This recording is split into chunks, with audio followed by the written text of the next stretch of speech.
အားလုံးမင်္ဂလာခင်ဗျာကျွန်တော်တို့ဘိန်လက္ခဏာဟောတဲ့ဦးကျော်စုလင်းဖြစ်ပါတယ်ကျွန်တော်အခုဖော်ပြမယ့်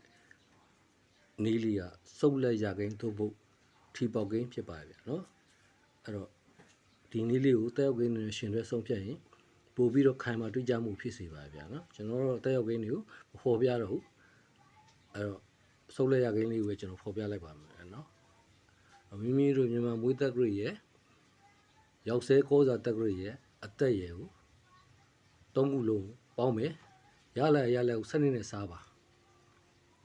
အကျွင်းက3 4 6 8 9တခုခုဖြစ်ခဲ့လို့ရှိရင်အဲ့ဒီနှစ်မှာနော်စုပ်တော်၎င်းဝင်လာတတ်တယ်လက်တော်၎င်းရလာတတ်တယ်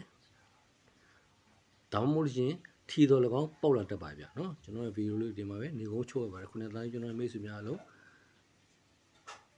ကိုကြီးချမ်းသာရင်စိတ်ချမ်းသာရင်လည်းပြည့်စုံကြပါလေဗျာကောင်းရုပ်လူရဆန်းလုံးတော့ပြည့်စုံကြပါစေကျေးဇူးပေးသူတယောက်တိုးချင်းတယောက်ချင်းနေတယ်လည်းကျေးဇူးဥပက္ခအထူးလည်းတင်ရှိရပါတယ်ဗျာနော်အားလုံးပဲနောက်ဗီဒီယိုများပြန်လည်ဆောင်ရွက်ကြပါမယ်ဗျာနော်မိမိရဲ့မြန်မာမွေးသက်ဂရိရဲ့ကောစာသက်ဂရိရဲ့အသက်ရဲ့ကိုတောခုလုံးကိုပေါင်းပါရလာတဲ့ရလက်ကိုစနစ်နဲ့စားပါ3 4 6 8 9တခုခုကျွင်းကြလို့ရှိရင်အဲ့ဒီနေ့မှာ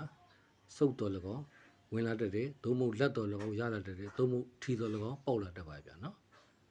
အားလုံးကိုကြီးချမ်းသာရင်စိတ်ချမ်းသာရင်လည်းပြည့်စုံကြပါစေဗျာ